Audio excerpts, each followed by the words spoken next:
Good morning. Chào anh. Onjen hanseyo. Ohio gozaimasu. สวัสดีค่ะ May I speak in English first and then we can discuss in Thai. First of all, I would like to invite Professor Vichan Panit, Chair of the ceremony, to address the opening ceremony, please. Good morning, everybody. May I ask for your permission to speak in Thai so that our interpreter can have the job to do ครับการประชุมวันนี้เนี่ยเป็นการแลกเปลี่ยนเรียนรู้กับcolleagues ของเราจากต่างประเทศเป็นหลักนะครับโดยที่เราเชื่อว่าการที่จะมีการรีฟอร์มปรับเปลี่ยนการศึกษาของได้ปะพร้อมยังโอเคได้แล้วครับเป้าหมายของการประชุมในวันนี้จริงๆ3วันเนี่ยนะครับก็คือเพื่อขับเคลื่อนการเปลี่ยนแปลงหรือการรีฟอร์มการศึกษาของบุคลากรในวิชาชีพสุขภาพนะครับซึ่งการที่จะปรับปรุงหรือว่ารีฟอร์มอันนี้เนี่ยไม่ใช่ตรงไปตรงมานะฮะมีความซับซ้อนเยอะเพราะฉะนั้นก็เราต้องคือไม่มีสูตรสำเร็จตายตัวในการที่จะทำงานนะต้องทำไปเรียนรู้ไปแล้วก็เราหวังว่าการแลกเปลี่ยนเรียนรู้กับเพื่อนๆของเราจากหลากหลายประเทศน่าจะมีประโยชน์เป็นอย่างยิ่งนะครับคือเราต้องเรียนรู้จากการลงมือทำจริงๆแล้วก็แชร์กันนะครับก็ต้องขอบพระคุณ colleagues จากต่างประเทศนะครับที่สละเวลามาร่วมการประชุมในวันนี้แล้วก็ใน3วันนี้นะครับรวมทั้งขอบคุณทางท่านอาจารย์ผู้ใหญ่แล้วก็ทีมงานของประเทศไทยเราด้วยนะครับผมขออนุญาตเปิดการประชุมครับเสร็จแล้วครับอาจารย์วิมครับ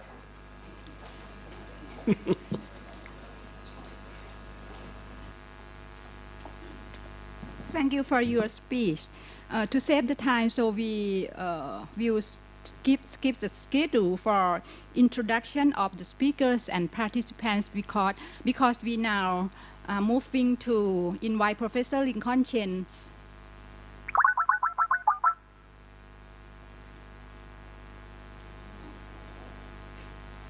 Morning.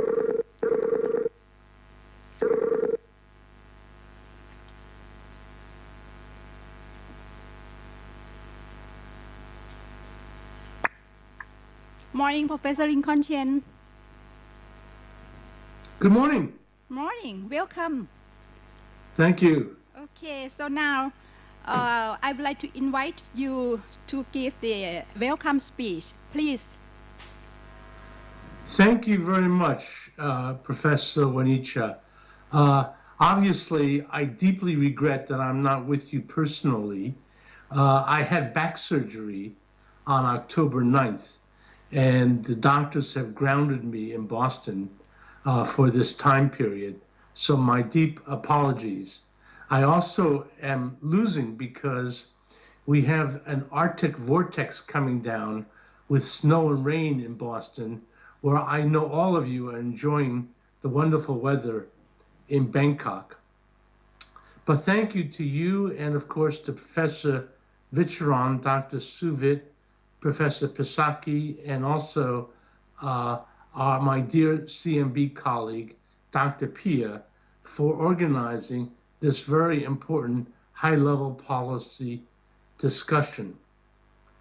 The meeting, I know, builds on several years of preparation and work by all of you in engaging the Thai medical leadership on educational reform. Of course, that came together during the Prince Mahidol Award Conference last January, when you had a very, very successful meeting on transformative learning for health equity. I personally think that the Thai national initiatives that you're now launching are perhaps the most innovative and the most exciting, and globally, the most important to keep an eye on. We know that there are efforts in other countries, but Thailand, I think, can be the global leader in the reform movement.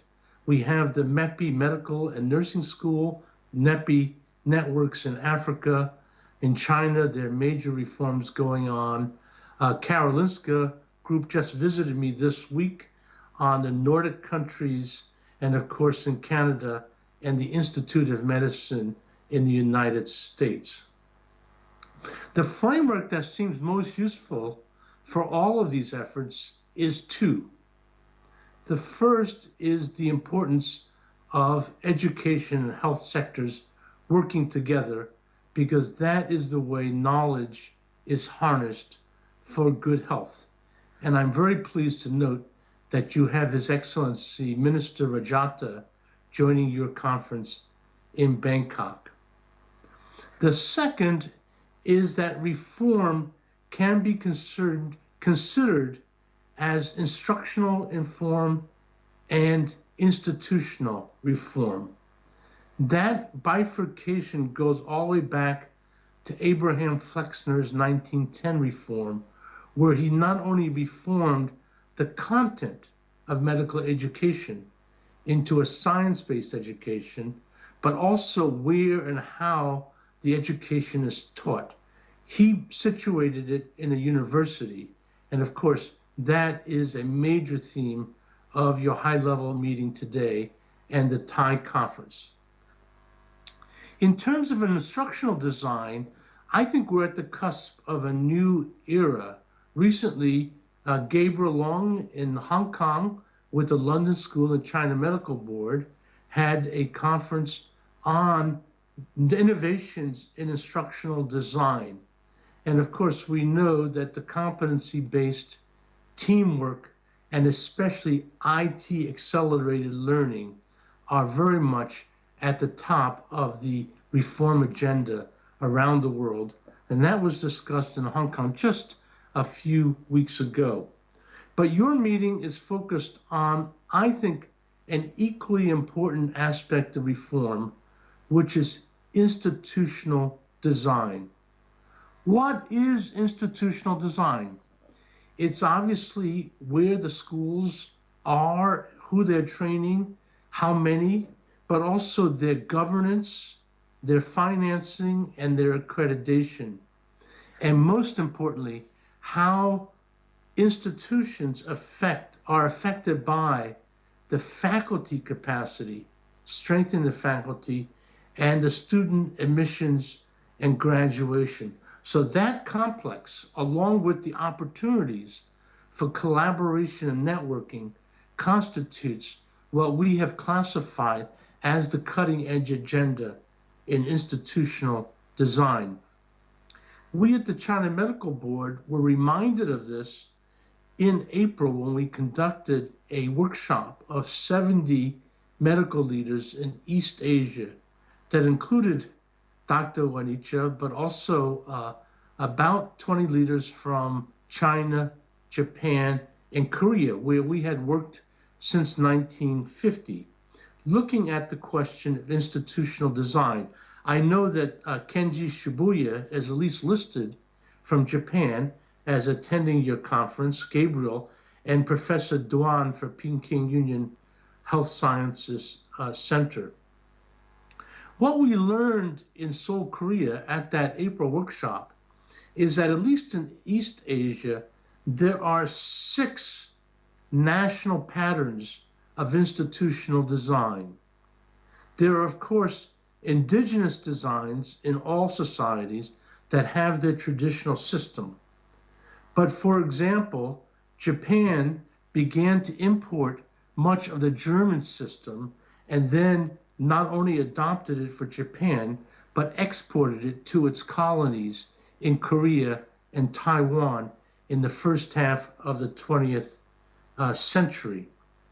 The United Kingdom, which governed Hong Kong, kept a British system, exported it to Hong Kong, which is basically preserved even today.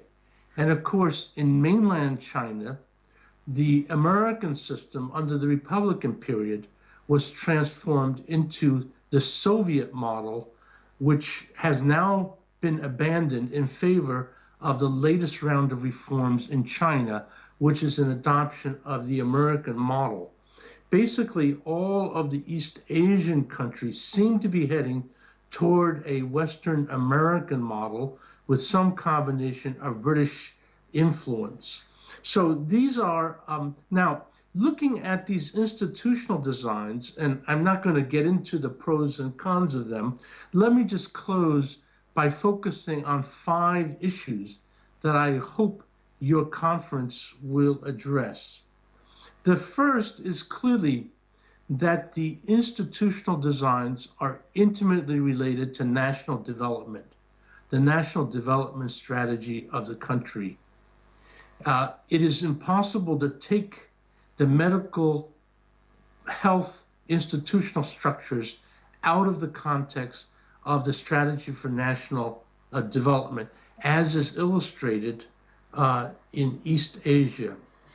The second, which I found very interesting, is that the institutional design will profoundly affect instructional design.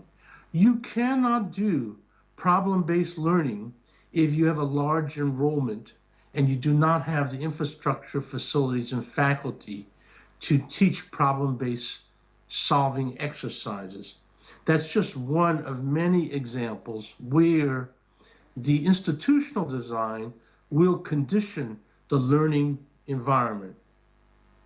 The third issue is that all reform strategies have to build upon the present and the past into the future. These are not midnight or one-day stands where everything can be changed at once. One must build on the strengths of the past and evolve tradition to modernity. The fourth issue really is that all the countries have struggled with how to inculcate the values of quality science and elite medicine with equity, popularization, and universal access. This is not necessarily an incompatible tension, but it is among the different objectives of institutional design. Let me just cite 3 that I think designing institutions in the reform will have to take into account. The first, of course, is the highest quality professionalism, including scientific competence.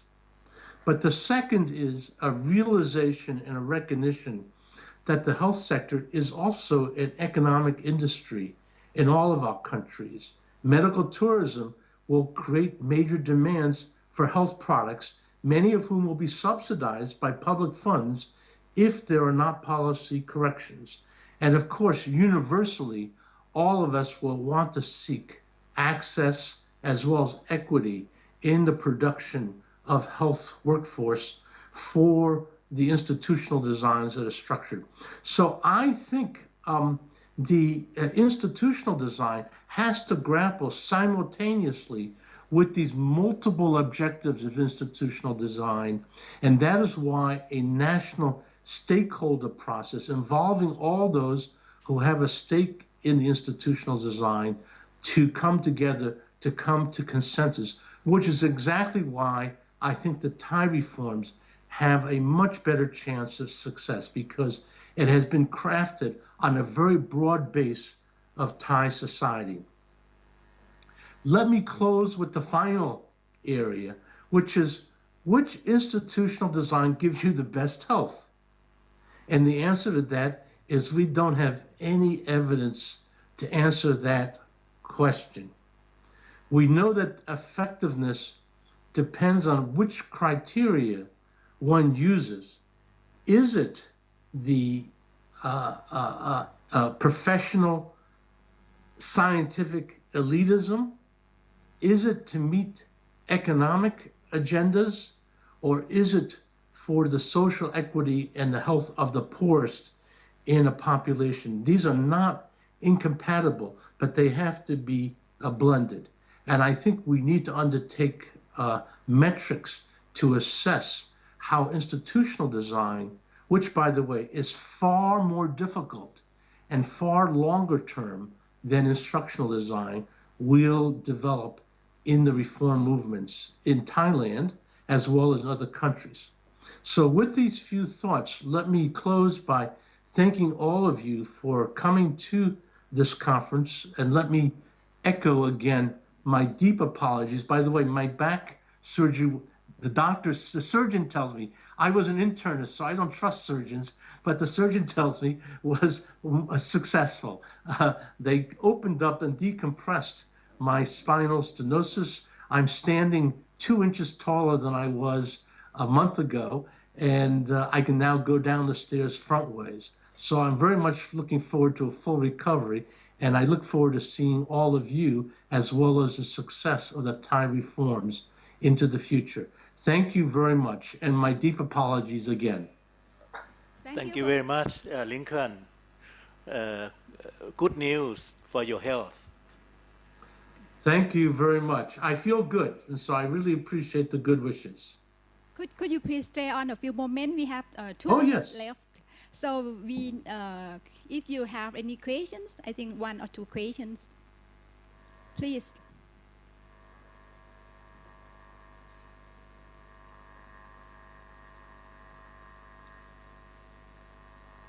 Okay, so no question. Thank you so much, Professor Lincoln Chen, and hope you get well soon. Thank you very much, Professor Wanicha, and my very best wishes to Professor Vicharan and Dr. Suvit, whom I saw in the video very quickly. And also, I think I saw Gabriel Long. He was doing both listening to me, but also working on his computer. And I'm not sure I saw Pia or the others, but hello, everybody. Guilty as charged, guilty as charged. Good to see you, Lincoln. Well, the camera is right behind you, Gabriel. Thank you. Lincoln, we have Professor Jarat as well.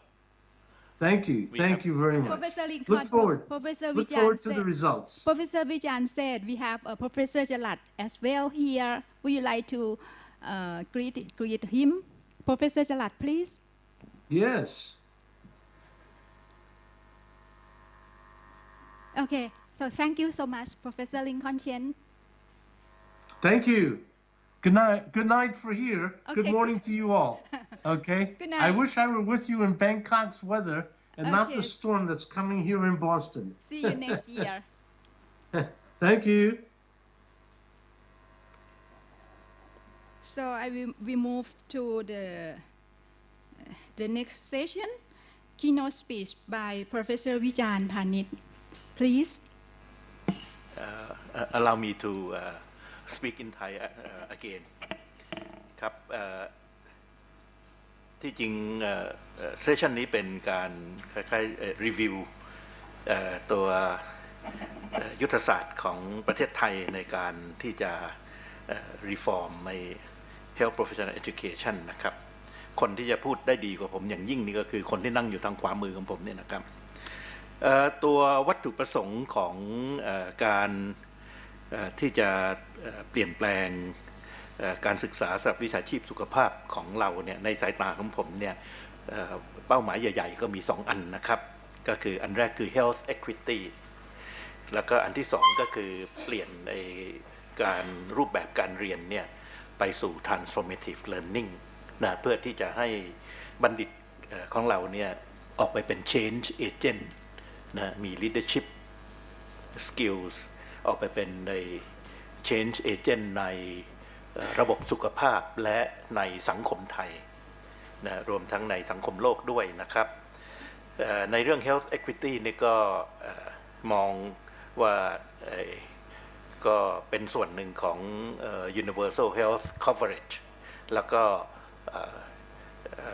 การให้บริการสุขภาพนั้นก็เป็นการให้บริการที่มีหัวใจของความเป็นมนุษย์ humanistic นี่นะครับ ส่วน transformative learning นี่ก็จะมีcomponent หลายอย่างนะครับที่สำคัญอย่างยิ่งก็คือการเรียนนั้นจะต้องเป็นแบบ competency based นะไม่ใช่เป็นใน subject based แล้วก็ขึ้นอยู่กับว่า competency นั้นเนี่ยตรงกับความต้องการของ health system เป็น health system led competency based นะฮะแล้วก็อย่างที่ประเสริฐลิงคอนเชนพูดเนี่ยนะฮะก็เราต้องการที่จะให้การเรียนรู้นั้นเป็น interprofessional นะเพื่อที่จะให้มีสกิลในการที่ออกไปทำงานเป็น health team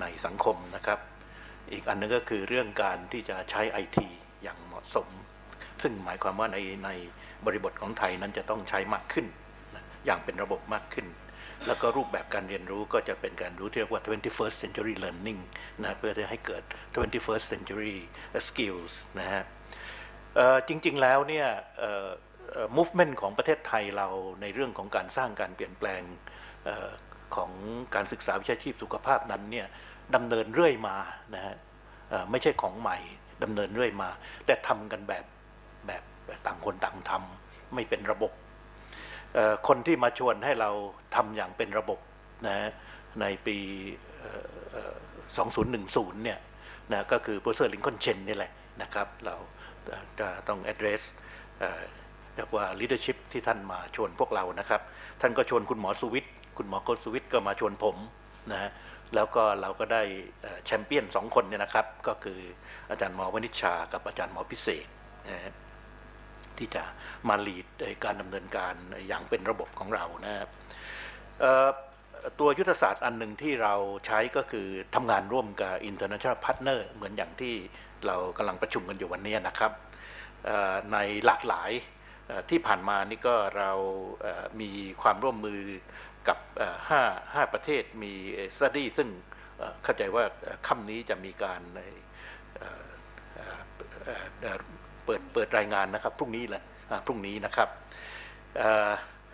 อีกอันนึงก็เราร่วมมือกับกว่านะครับเราอาจารย์หมอวณิชานี่แหละไปผลักดันในเซียโร่นะครับเมื่อ2ปีที่แล้วนะเพื่อจะออก resolution ออกมานะแล้วก็ท่านเดียวกันและคณะเนี่ยนะฮะก็ไปผลักดันใน World Health Assembly ที่เจนีวานะเมื่อปีครึ่งที่แล้วนะที่จะให้ออก resolution มาที่จะให้มีการปรับปรุง transform health workforce education เนี่ยนะครับเพื่อที่จะไปสนอง universal health coverage นะฮะแต่จริงๆแล้วเป้าหมายของเราเนี่ยไปไกลกว่านั้นนะครับเราไปถึง equity แล้วก็เมื่อต้นปีแล้วต้นปีนี้นี่เองนะครับเราก็มี PMAC 2014นะฮะเรื่อง transformative learning for health equity ซึ่งรายงาน proceeding เสร็จแล้วนะครับอยู่ในลิงก์ที่ให้ไว้นี้นะครับ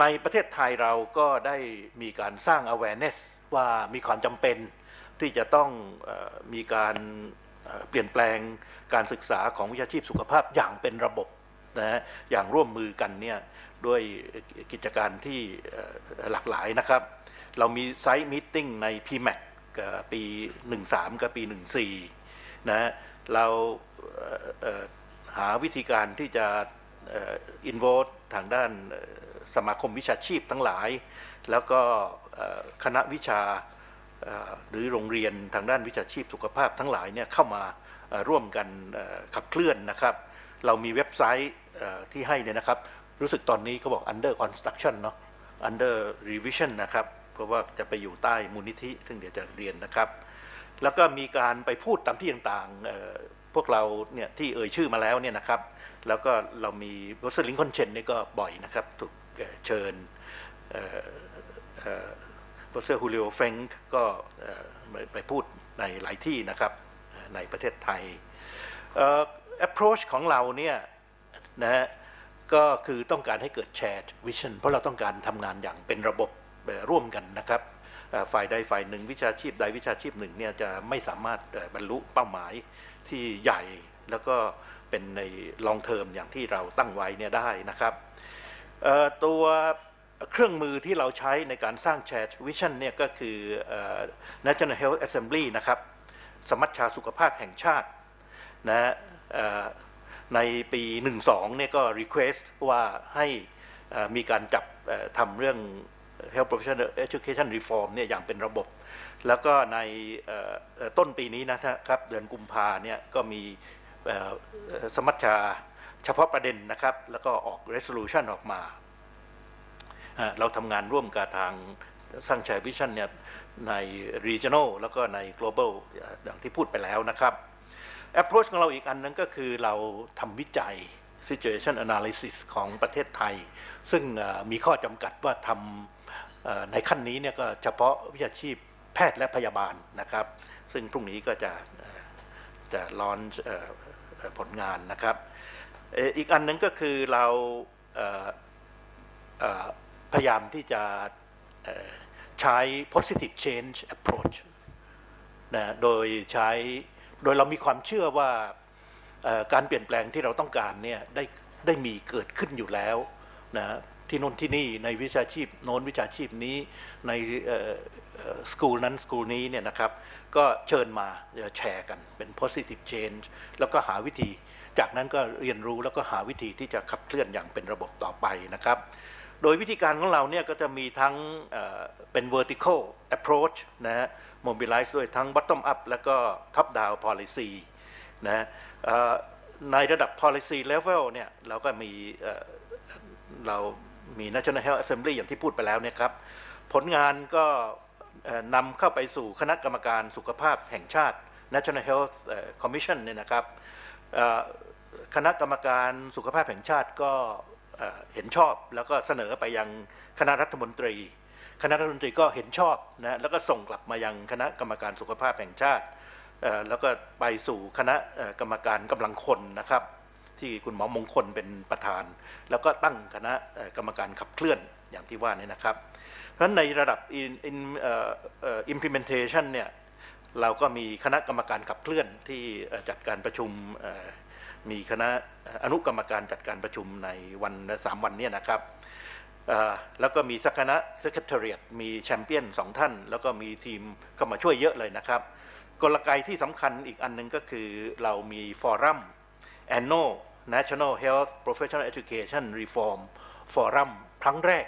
นะฮะซึ่งเริ่มในวันนี้นะครับนี่คือกลไกที่อาจจะมองว่าเป็น bottom up top down นะฮะมีpolicy level แล้วก็ implementation level เรา approach ของเราเนี่ยมีเป็น collaborative หรือ horizontal นะครับพยายามที่ involve เข้ามาทุกวิชาชีพนะ involve ทั้งทางฝ่ายผู้ผลิตทางด้าน education system แล้วก็ health system แล้วก็ผู้ที่มีส่วนร่วมทั้งหลายนะครับรวมทั้งชุมชนอบต.อะไรเงี้ยนะครับอปท.ทั้งหลายเนี่ยแล้วที่ขาดไม่ได้ที่สำคัญอย่างยิ่งนะครับผมใส่ตัวแดงเนี่ยก็คือนักศึกษานะเข้ามาร่วมเป็นผู้change agent นะเป็น leaders ด้วยนะครับนี่คือ approach ของเราได้กราบเรียนแล้วว่าเราใช้เป็น positive change management นะฮะก็คือใช้ success story sharing เนี่ย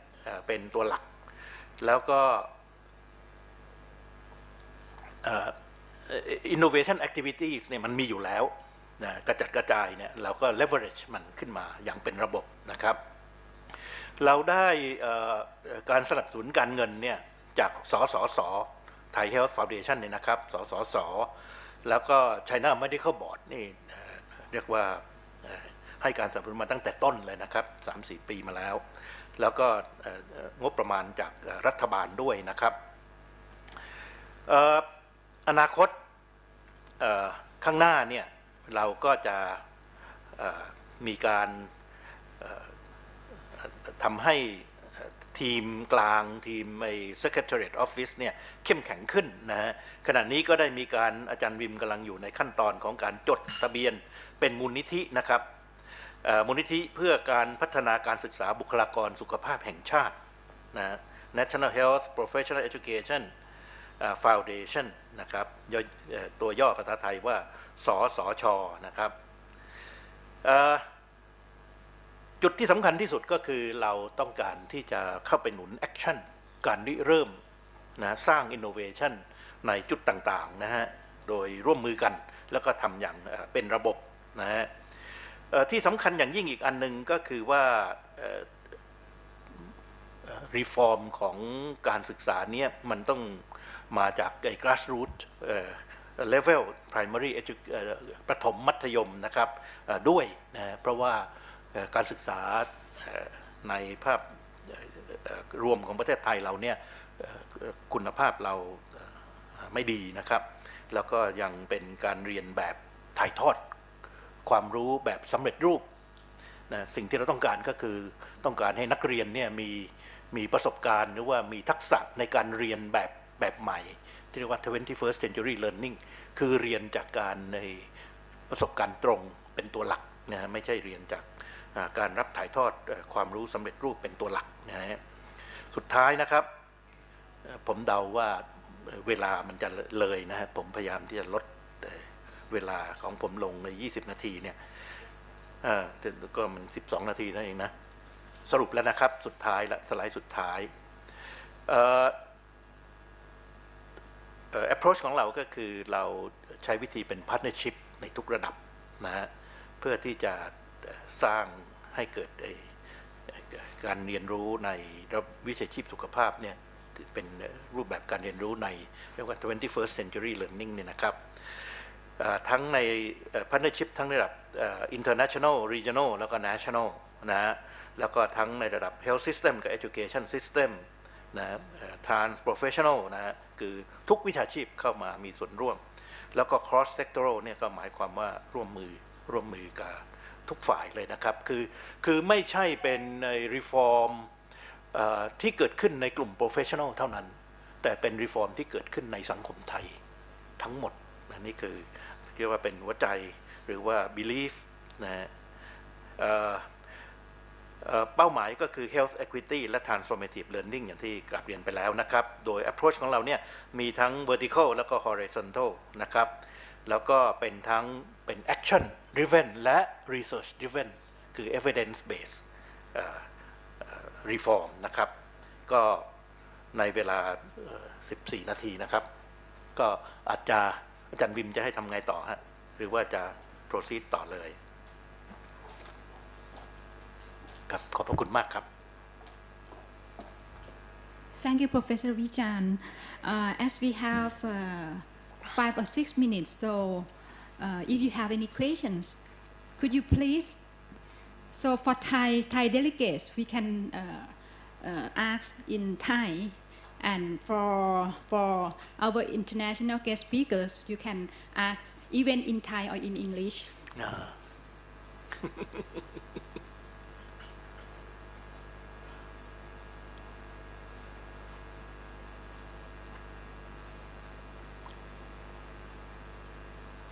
I see no question. So can we move to the next session? Thank you, Professor Vichan. For the next session, we will have the final schedule is in your meeting bag. Is in a white paper. So if you follow the white paper. Okay, so the next session will be a presentation and panel discussion on institutional reform, strategy and process, faculty and staff development. I would like to invite Dr. Suvit, who will be a moderator for this session. Professor Suvit, Dr. Suvit, please. Thank you, Dr. Vanisha. We seem to move a lot in Thailand, but actually we are still taxiing on the ground, not really yet taking off and fly high. It's not surprising. When Flexner has the first report, it took several decades before his groundbreaking reports turn into real action and real reform.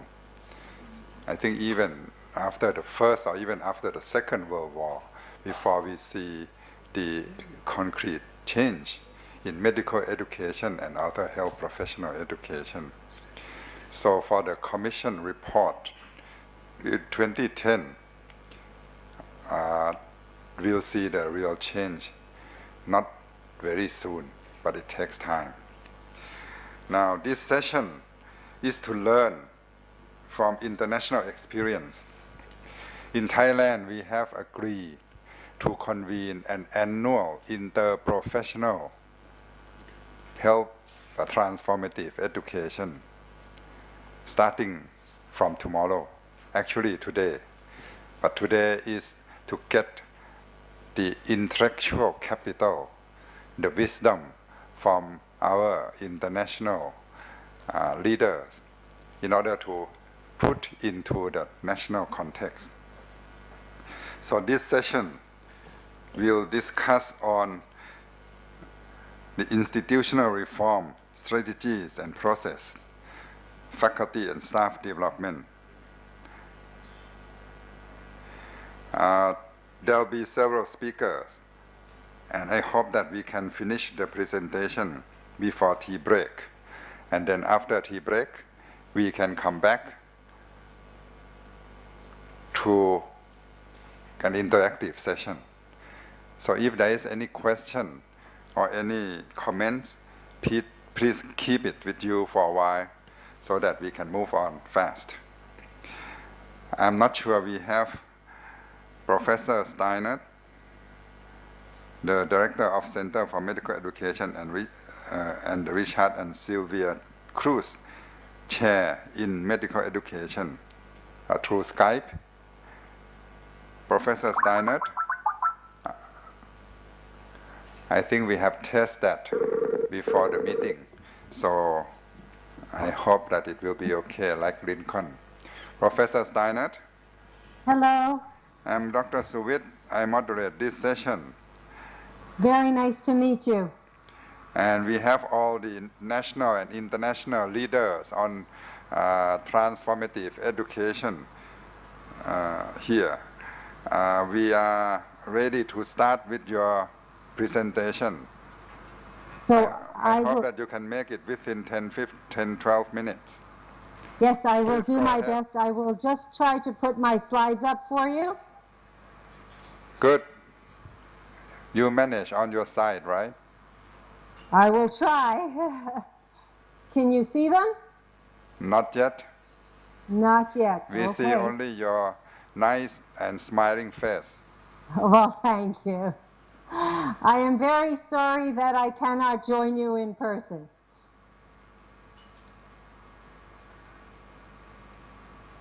All right, let's hope for the best. It worked when we were trying. Can you see it now? Yeah, now we can see it. Very good. Please go ahead. I'll start to count the time from now.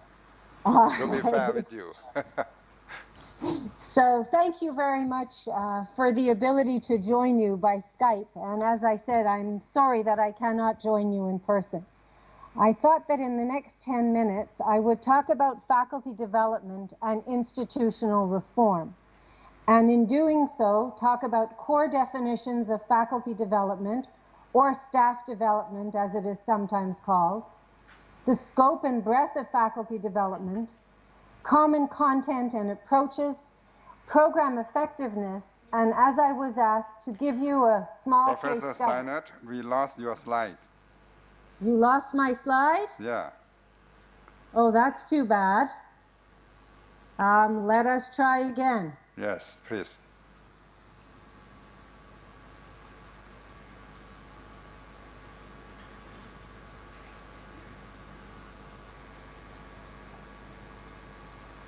Do you have it now? Yes, we have it now. Okay. Are you able to hear me all right? Excellent. Oh, very Yes. good.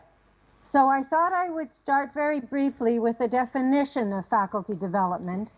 And as Centra said even long ago, it refers to that broad range of activities that institutions use to renew or to assist faculty members. And for me, what's important in this definition is the renewal of faculty members. And I will define faculty members shortly. Another definition that I think is particularly relevant to this meeting today is that faculty development refers to a planned program to prepare both institutions and faculty members for their academic roles, which include teaching, research, administration, writing, and career management. One of the challenges with the term faculty development is that we often ask, who are the faculty? I would suggest that faculty are all the individuals involved in teaching, education, research, and leadership in all of our institutions, in all of the health professions. And in some ways, the English term staff development may be more appropriate, as I believe staff is often considered more inclusive than faculty. We might also want to ask, why is faculty development important? As we know, faculty members in their broadest range must possess and demonstrate a broad range of competencies.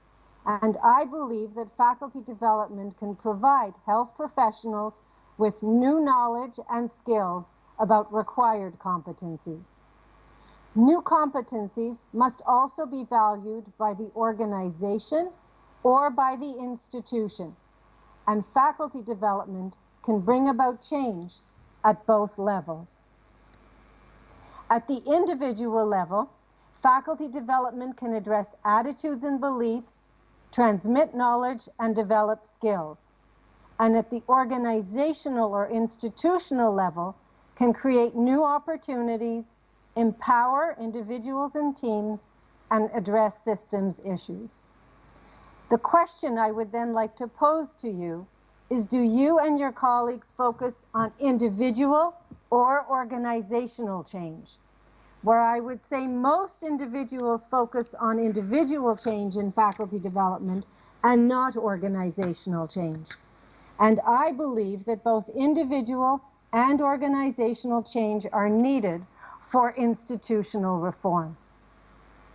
You might also be interested in the area of educational arenas of institutions, what some of the common content areas are. And I show them here to you. Teaching and learning, educational programming and scholarship, and leadership and management. And common approaches include workshops and seminars, short courses, sabbaticals, fellowships, one-on-one consultations, and I would add meetings just like today. At the same time, I would like to suggest that there's another way of looking at how individuals learn and how perhaps we might want to offer and deliver faculty development. If you think about how you became a professional, my guess would be that some of you learned in individual contexts and some of you in group contexts.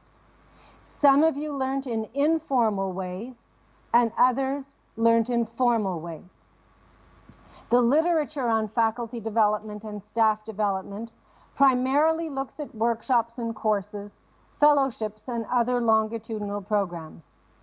I would suggest that we also need to look at learning by doing, by observing, and by reflecting on experience, and much of what we do in the day-to-day. If we look at the next quadrant of individual and formal, we see that we learn by learning from our peers, by student or colleague feedback, and through online learning. And most importantly, what I believe has been ignored in the literature so far is what we learn informally in groups, through work-based learning and communities of practice. In the center, I would put a compass which helps us to direct how we can best learn, or we could put mentorship, knowing that things move from the individual to the group and back again, from informal to formal, and that all this occurs within a particular context. And I would ask you to consider, how did you become the professional that you have become? And if you were going to design staff or faculty development, which of these quadrants might you wish to pursue? We also know, based on the literature, that there are key features to help us with an effective and successful faculty development program that include experiential learning, feedback, the presence of colleagues and peers, adherence to principles of teaching and learning, and the use of multiple instructional methods. And what we have seen from faculty over and over again is that networking and talking to each other and sharing common experiences is most valuable.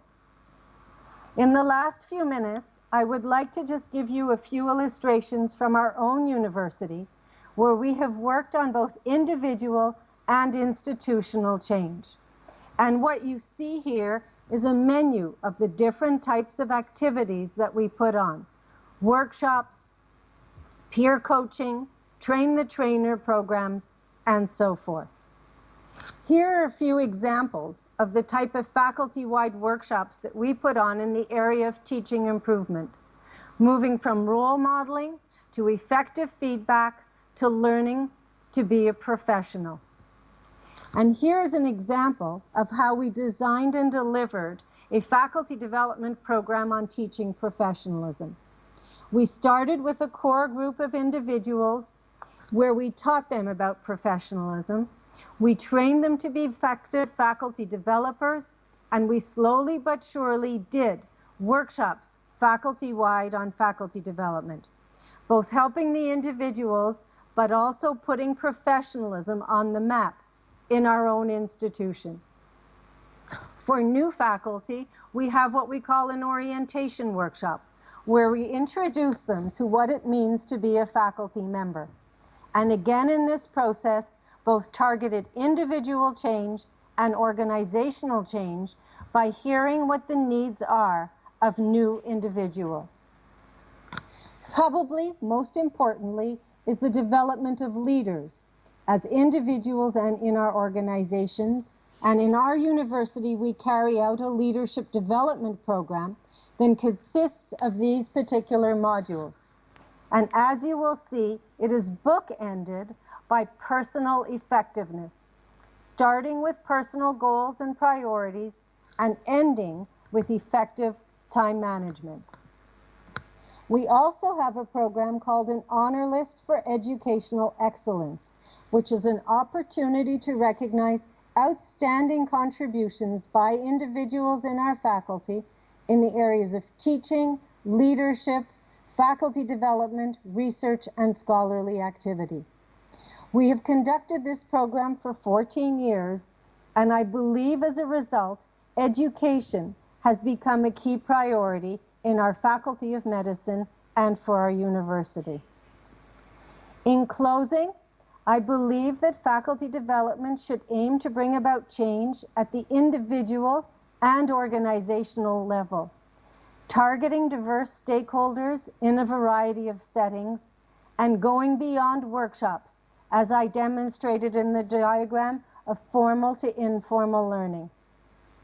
We need to address individual and organizational needs, and in the process, be inclusive, modeling principles of collaborative and transformative practice. As I have tried to illustrate in this brief presentation, I do believe that faculty development can have a very important and positive impact on healthcare professionals.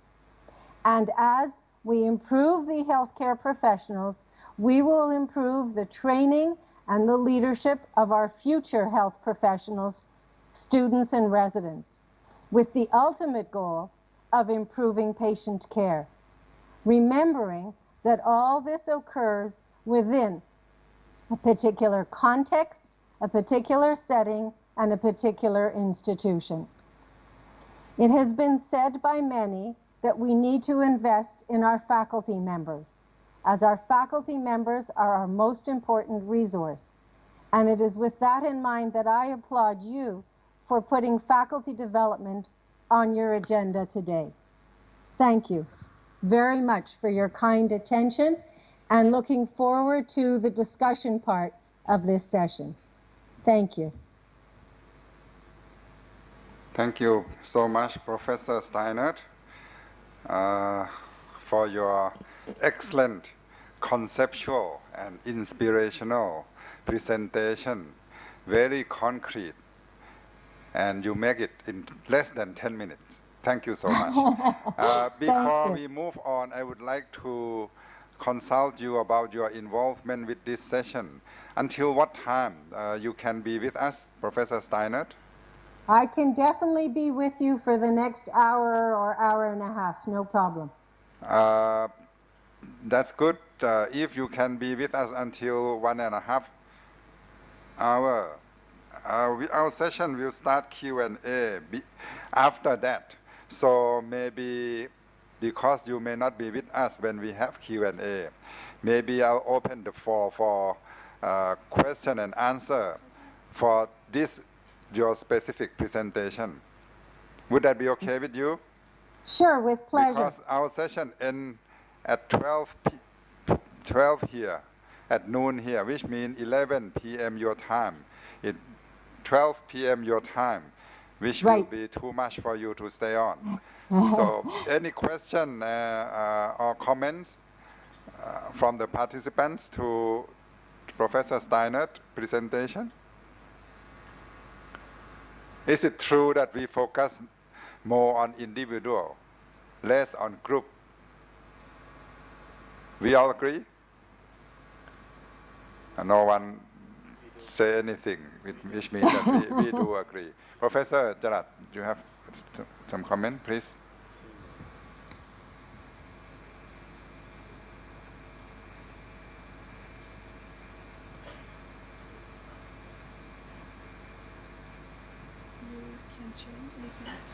Professor Steiner, can you comment on the remuneration of your faculty?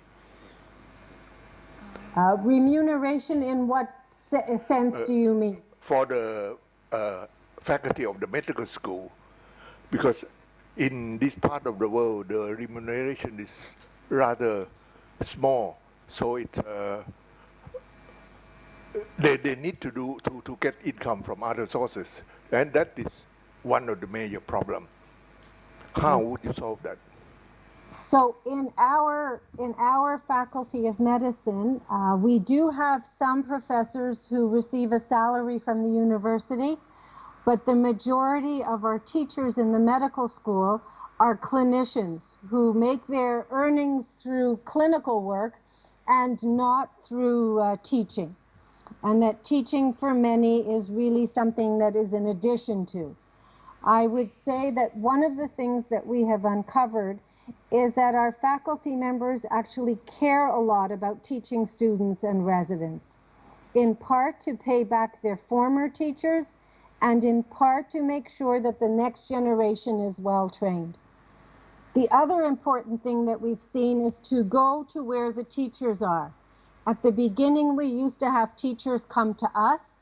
We now try to go to their setting, be it the outpatient clinic, be it the hospital environment, and try very much to meet their needs, where their particular questions are and where they feel needs improvement.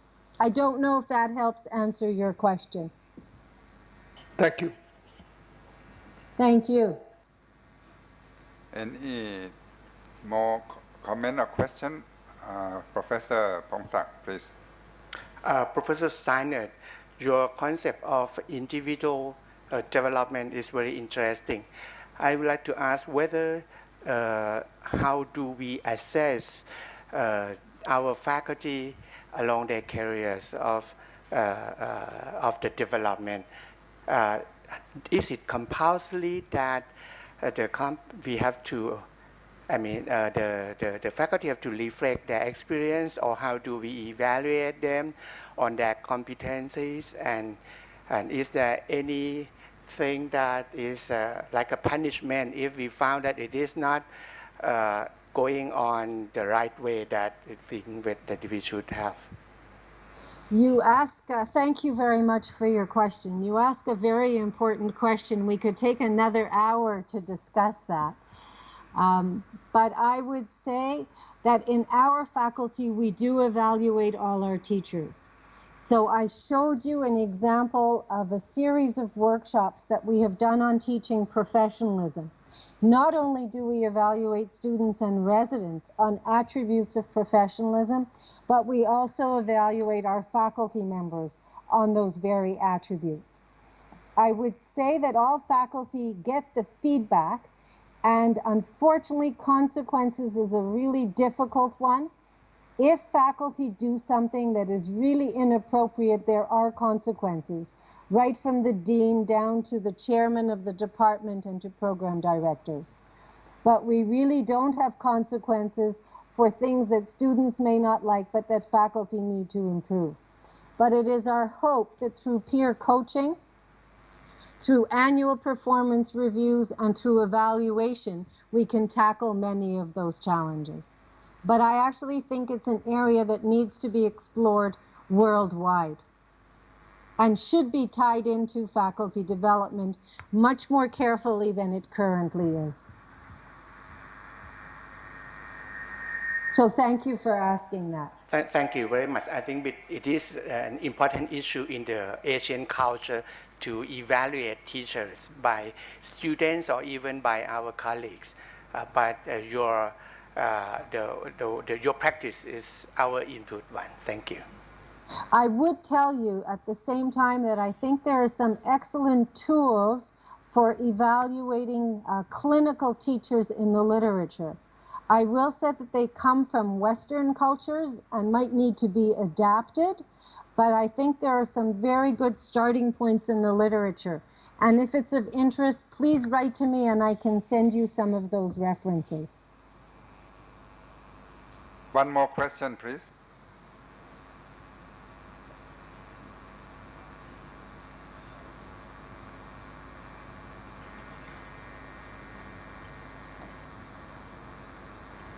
I'm really interested in your quadrant approach. So you think that if I would like to start with our faculty, so you think which quadrant you think really most important have to start first, and why? I'm sorry, I couldn't hear the first part of your question. Yes, I feel interested in your quadrant approach from individual to the group, formal and informal, that you mentioned in the first slide, right?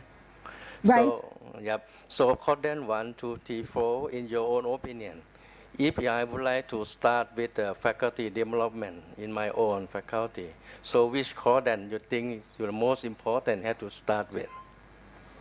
That's a very good question.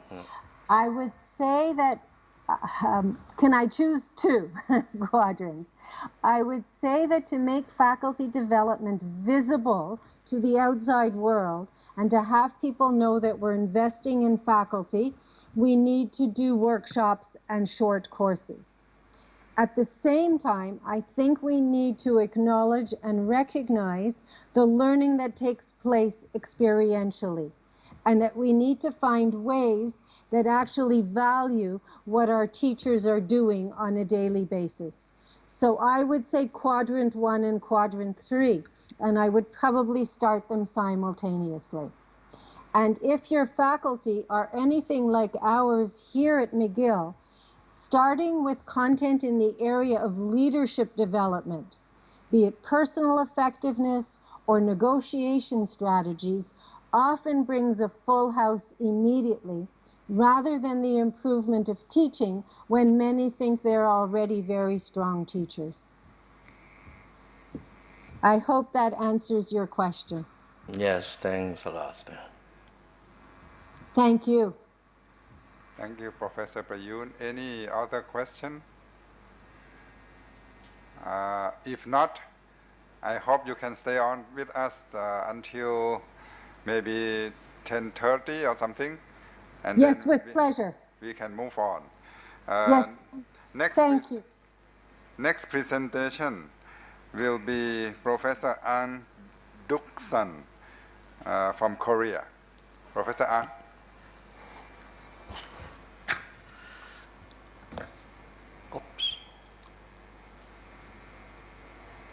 Good morning, ladies and gentlemen, and Mr. Chairman. First of all, I would like to express my sincere thanks for inviting me and allow me to present our humble experience of institutional reform effort. I've been asked to present an accreditation strategy and policy for medical schools. And to give a presentation, first of all, I'd like to show what is the current status of the Korean medical education. We have 41 medical schools. Among them, 31 are private and 10 are public. We have an unusually high proportion from the private sector. We have a dual entry system. 5 medical schools only accept college graduate. The rest has a lateral entry system, which means directly from high school or a small portion from the college graduate. And 97% of the graduate become specialists, so they ended up having 1-year internship plus 4-year residency. Every specialty training is, by law, is a 4-year flat. And from the colonial period, the medicine has been introduced as a part of natural science. So there was a heavy emphasis on basic sciences. Students have a very good book knowledge, but we figure out that we have a very low practical generic competencies. That's been a chronic problem for us. And as you can see this diagram, when our economy develops fast, the number of medical schools grows very quickly. From 6 when we were liberated from Japan, now ended up having 41. Particularly during 1980s and 90s, we have many medical schools from private sector. And this is very precious record from China Medical Board. The late Dr. Patrick Ongley, he was president of the China Medical Board, paid a visit to Asian countries, and he wrote an article in one of the Korean journal, and he evaluated the faculty capacity that the Singapore, Hong Kong, Malaysia, that means former British colony, has a better capacity in terms of the faculty capacity, as opposed to South Korea and Taiwan is less competent in relation to teaching service and research. Japan was rich enough and was not included in evaluation. But if you think about the ancestry of the medical education, Japan, South Korea, Taiwan shared a lot of same problem and characters. But even though we did not have enough faculty capacity, there was a continuous government push for opening the new medical schools, and the too rapid an expansion was the reason for low quality medical education in some schools. Still, some school is very problematic. So it was among the consensus of the profession that we should get together and do something. So we formed some study group for accreditation. So in 1997, we formed the so-called Accreditation Board for Medical Education in Korea. It has a very small committee structure, and they developed the accreditation standard and piloted for 10 newly established medical schools, and that was acceptable. So year 2000, we began our accreditation up to now, this point. And during the time, ANHPERE is a transition into KIMI, aiming towards the accrediting not only for basic medical education, but also the graduate, postgraduate training program and the CPD. And this KIMI was incorporated on the Ministry of Health in year 2004. And this year, after 4 years of a struggling battle with the Ministry of Education, we finally got certificate and get a legal status from the government. But in fact, this is a non-governmental organization. And we like to keep in that way. And this table shows that when it started, we only had 50 standard, but gradually increased to 75 to 97, which is comparable to World Federation Medical Education standard. So we like to use the global standard after year 2018 as it is. The site visit was only 2 days, now it is 4 days. And since year 2012, we incorporate the concept of major change, which means that if a school wants to move to a major change, which means the major curricular changes or ownership changes, etc., in their case, they have to submit the report in advance. And besides the school's self-study report, we accept independent student report for triangulation as important data for accreditation. And recently, we put another measure that every school has to submit every 2-year mandatory progress report to our organization. And every phase we did the meta-evaluation, but the most recent one was done for the period between year 2007 and 11. And the conclusion was accreditation was done fairly well, but even so, the accreditation did not enhance the value of education itself. It was external evaluation from the education specialist, and they recommended that the accreditation should be focused on continuing quality improvement effort. And the reason was accreditation is episodic every 4 to 6 years. It only gives status, but the program evaluation is a school's responsibility. They have to do ongoing, continuous quality improvement. By combining these things, you can lead the education reform, in fact. So the most recent standard, we put some kind of prescriptive items in it. So we ask each medical school to do continuing quality improvement by asking whether medical school has a structure or organization for CQI, and does the institution's accreditation result reflected its CQI effort. And not only for the standard, but as a rural procedure, again, every 2 years, medical school has to submit their report of their progress. If they don't abide their promise, then we go back and have another accreditation. For the faculty development at the institutional level, our standard is somewhat prescriptive.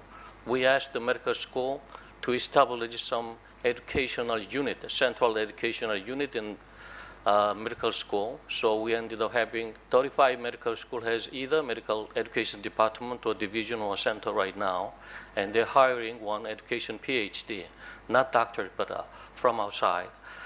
And for excellent school, we encourage them to hire more education PhD from outside. And for the faculty development, the standard prescribed that every medical school must have a mandatory annual medical education training.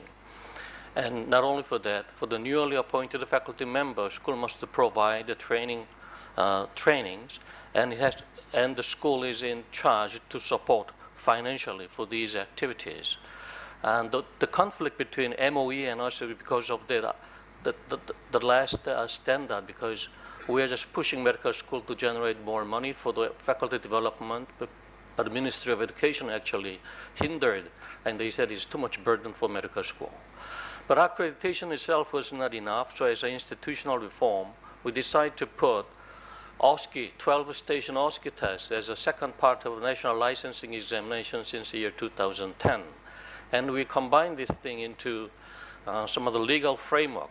So we passed the new law in year 2011 that only graduate from the accredited medical school can apply for the licensing examination after year 2017. So there is no choice. Each school has to come up with some kind of provision of clinical skill lab and clinical skill training. The aim was not to select a good doctor, but try to improve our obsolete clinical education, because there was a consensus among the Korean doctors that there is a chronic deficiency of general clinical skill, and our clerkship system is very antiquated and obsolete, and we never teach the communication skill at the medical school level. And to support this, again, in the standard of accreditation, we put some kind of prescriptive items. First, by the school providing preparatory instructions for clinical training, at least 40 hours of introduction to clinical medicine or foundation of clinical medicine has to be provided. Not only for that, we asked each medical school to do their own CPX or OSCE annually, and by using another standard in facility sections, we asked each medical school to come up with some kind of skill lab or some rooms designed for PBL and TBL for small group discussions. Accreditation became a global issue because ECFMG declared that they will only accept the international graduate from the accredited medical school, and the accreditation itself is equivalent to the American one, or the accreditor has to be recognized by the World Federation of Medical Education. So this means that now we're facing some kind of a global quality assurance framework, at least for basic medical education. Because of this movement, I belong to Western Pacific region, not Southeast Asia. In our region, there has been very active international collaboration for accreditation or some internship development, etc. I wouldn't go for in detail, but we visited Mongolia, Fiji, Samoa, China, Vietnam, even Japan. We work together as a big group for the institutional changes.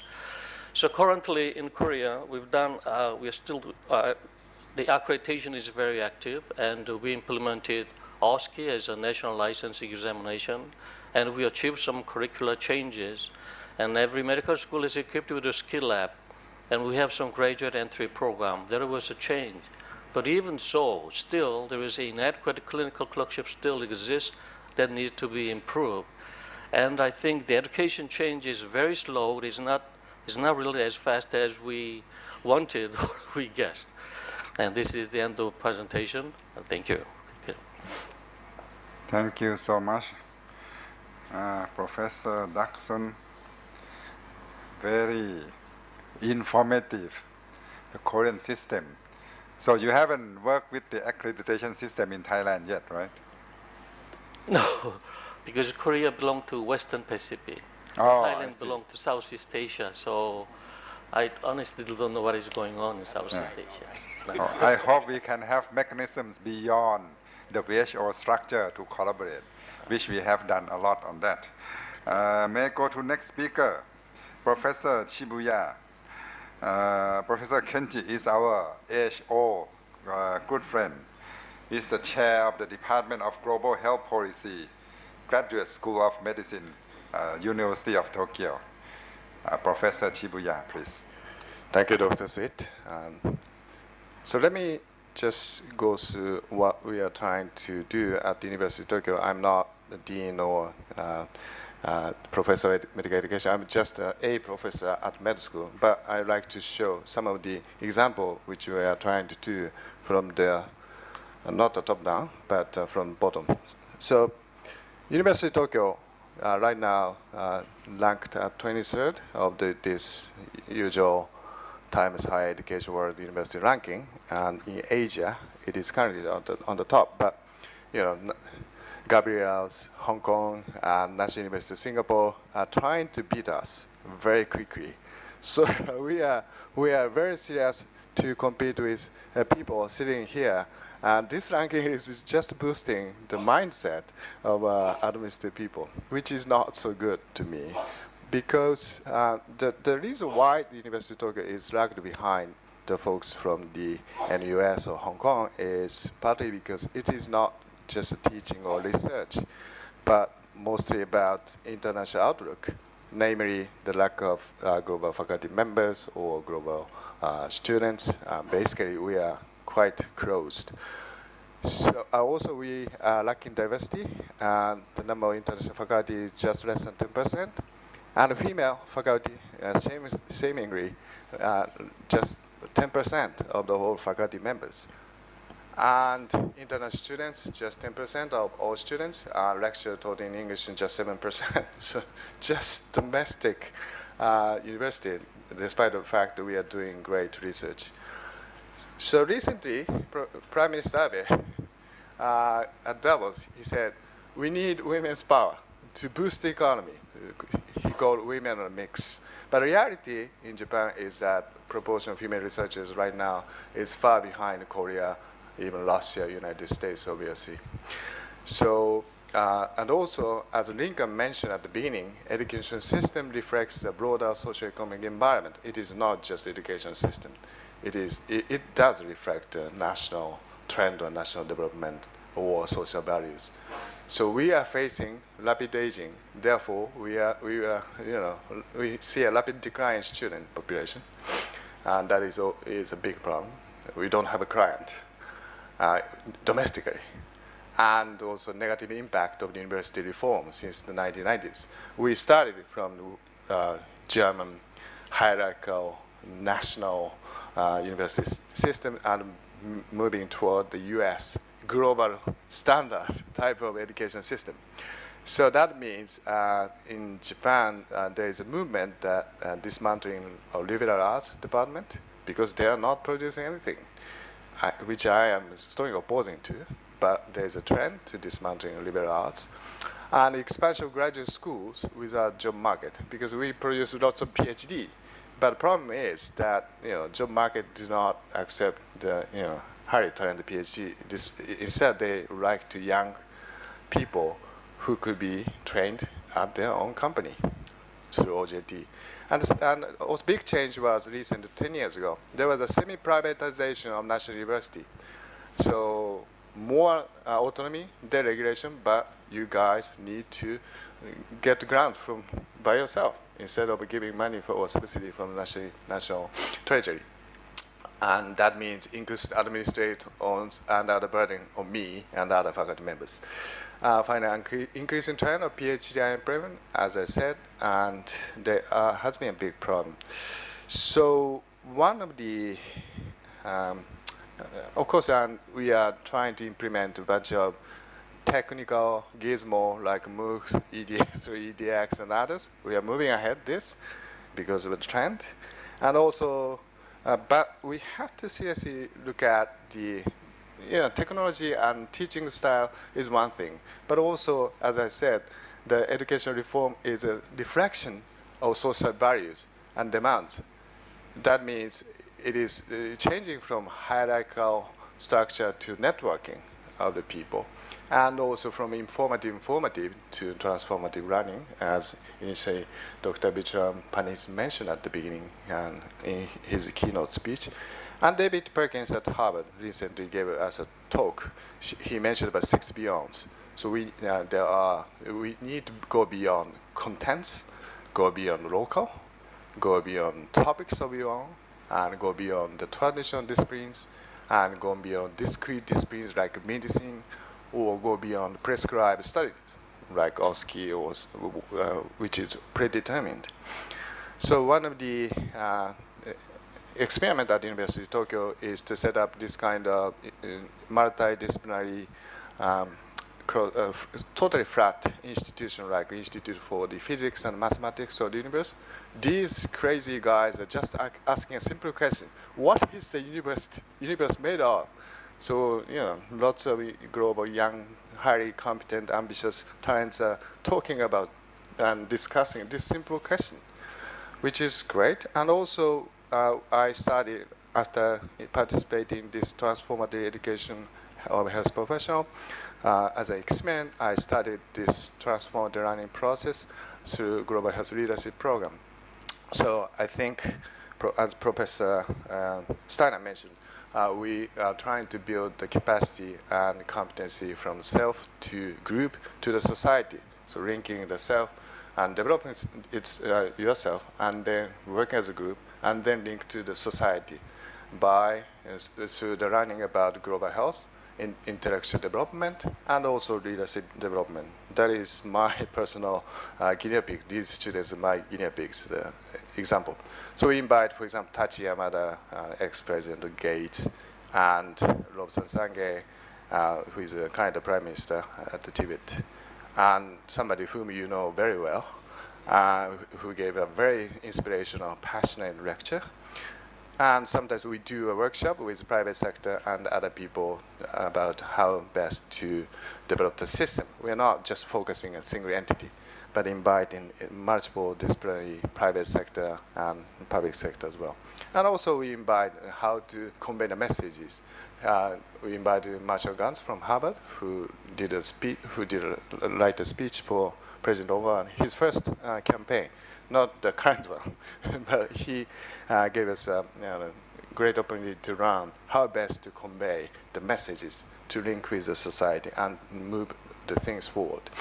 So he mentioned that leadership is about accepting responsibility for enabling others to achieve purpose in the face of uncertainty. So this is the kind of messages, the mindset change will be quite crucial, even for the medical students. Med students just focusing on physiology, internal medicine, or OSCE, or this kind of stuff. But what I'm doing, kind of biased within the med school, but is an experiment and a challenge to bring in the transformative learning. So after this learning, these young graduate students should study talk and convey the message and change him or herself to link with the group and then eventually work for the society. So this is just a brief experience at University of Tokyo. Thank you very much. Thank you so much, Kenji.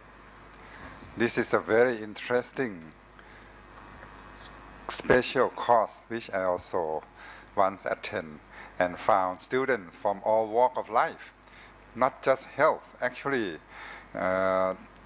from very strange discipline. One of them I just talked to last week. He said, I'm from mathematics.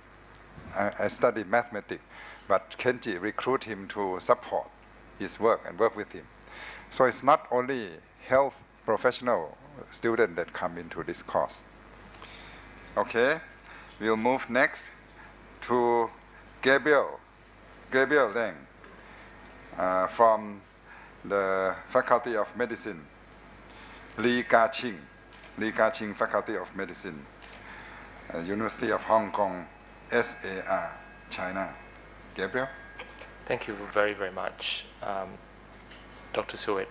I'd just like to review some of our experiences in undergraduate and postgraduate institutional reform processes with you, given the topic that I was assigned to. This is just our medical school. Mission of our medical school, we were founded in 1887, and to date we've got about 8,000 plus graduates, mostly obviously in Hong Kong, but not a few of our graduates actually populate Malaysia, Singapore, and in parts of India as well. So, this is the organizational structure. What I should just like to point out here is that there is a parallel structure to the executive team.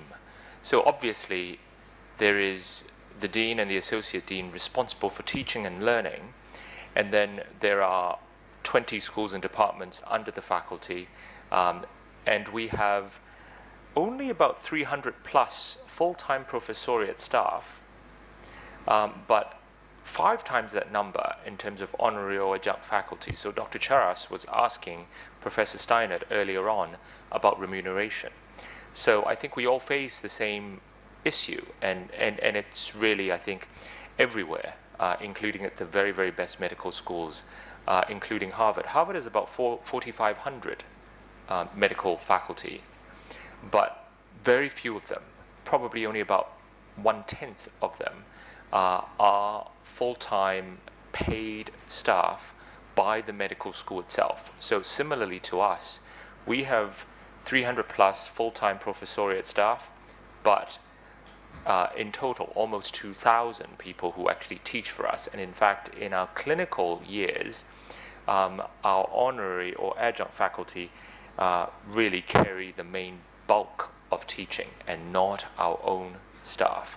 So that is what we do. Now, the other thing that I should like to highlight in this particular slide is the parallel structure of our so-called faculty board. This is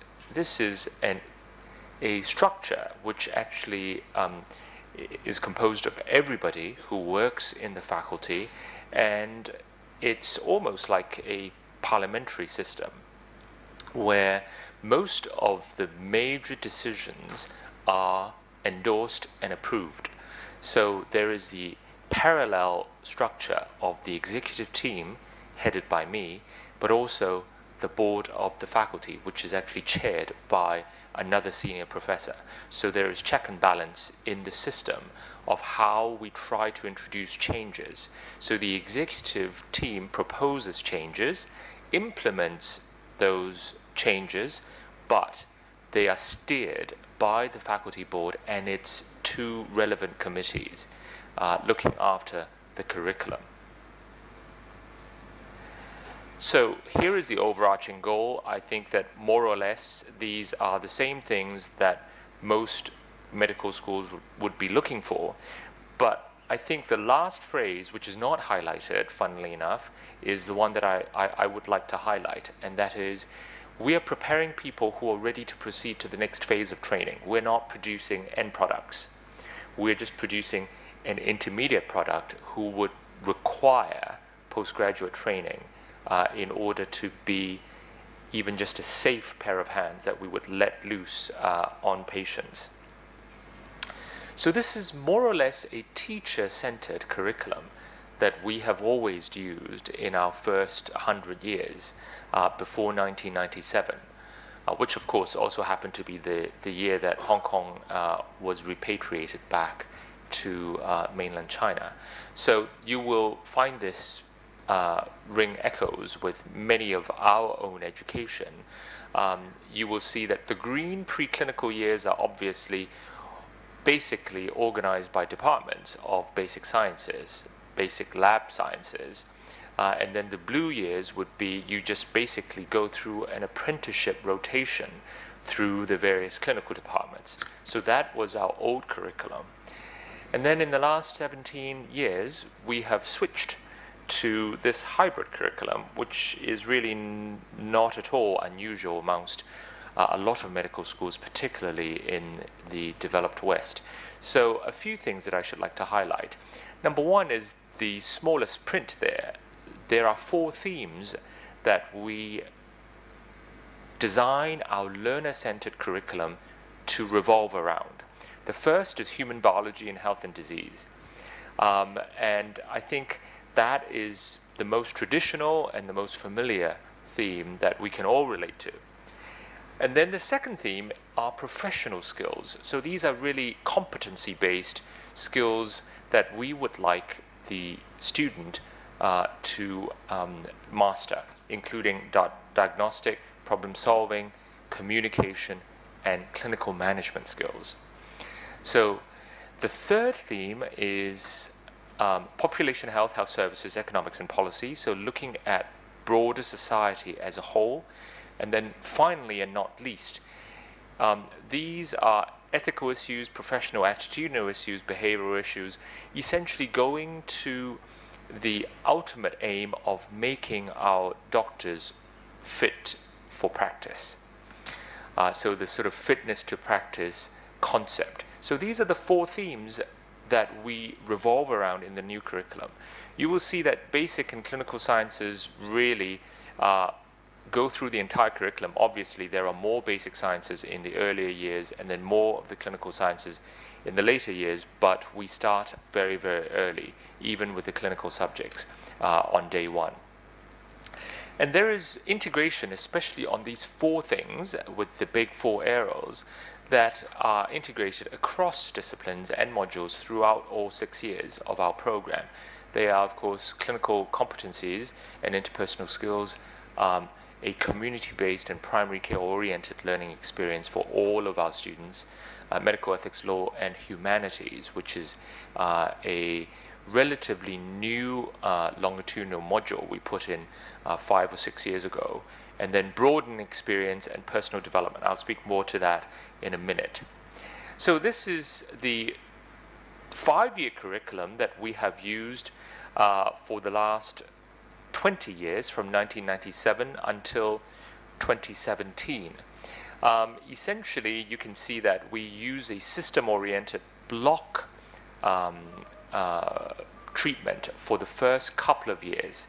So you move from one body system to another, and you basically go through the first 2 years under that guise. And then for the 3rd, 4th, and 5th years, they are much more progressive in terms of clinical exposure. You beginning with junior clerkship, there are 3 rotations. Essentially, rotation 1 is medicine and the related subspecialties. Rotation 2 is surgery and the related subspecialties. And rotation 3 are psychiatry, pathology, and obstetrics and gynecology, and so on. Senior clerkship, they basically repeat that whole pattern, except that at a more advanced level. And then our specialty clerkships are of 6 different rotations in the major disciplines. You also notice that there are things called SSM. These are special studies modules. These are mostly elective, broadening experiences when we try to actually send our students out of Hong Kong, mostly to international sites, but increasingly to the mainland of China, where we actually also have a 2,000-bed hospital, but we actually send students mostly to Beijing, Shanghai, Guangzhou, and increasingly now to the western provinces in addition. So here is a recent institutional major change that we've just gone through. Is called the transition from a 5-year curriculum to a 6-year curriculum. And therefore, whenever you do this, you have a double cohort phenomenon where you essentially double your own workload for the whole duration of 5 years. And so essentially the reason we have this is because the Hong Kong government changed our high school and university arrangement, where we used to have 7 years of high school and 3 years of university education, like the UK system. But we've now changed to the American system, or in fact the mainland Chinese system, where we have 6 years of high school and then 4 years of undergraduate experience for most university programs. So correspondingly, the undergraduate medical curriculum has been lengthened by a year to now being 6 years. And essentially you will see that the last 3 years are almost identical. Where we introduced change was in the first couple of years, because we now have an extra year, i.e. 3 years of it, we have put in a lot of broadening experiences so that medical students don't go through a cookie cutter conveyor belt anymore, and that they do have a much wider outlook. And in fact, these are called common core courses, which all university students at Hong Kong U actually go through, regardless of your major. And I'll speak a little bit more about that in the next slide. There are language enhancement courses in both English and Chinese, because believe it or not, Hong Kong U medical students are much more proficient in English than in their native Chinese. And that's why we have these language enhancement courses, especially for medical jargon in Chinese, which is different in different places in Chinese communities, including Hong Kong, Taiwan, and mainland China. We've introduced and really enhanced the introduction to the art and science of medicine, which is the very, very first learning block of our first year. And we have, as you can see, extended our elective periods in year 3, where we really encourage students to go away and open their eyes and see the world. And then interprofessional pathways. I'll also speak on this with a separate slide. Now, this is our common core curriculum. The formal text is the 4 bullets you have, but essentially we are looking to make sure that every single Hong Kong U student come away, whatever degree they have, with competencies in 4 additional fundamental areas of inquiry, the so-called 4 AOIs in the right top corner. So we must, for our history majors, make them scientifically and technologically literate. For our science-based graduates, they must have some humanities courses. Global issues, obviously very, very important to us, and China, about Chinese culture, the Chinese state, and Chinese society, because everybody in the world is now learning Chinese. So being literate in Chinese is no longer a competitive advantage for Hong Kong students. What we are uniquely positioned to do is to be truly bicultural. That is, we not only speak the language, but we actually understand deeply the language, which you cannot expect people, however good their Chinese is, to be unless you actually live in that environment. And so that's what we try to do with this particular module. So here is a 6-year curriculum, essentially showing you what we do. So you can see that the common core courses, they are required to take 36 credits of it, which is 6 full courses.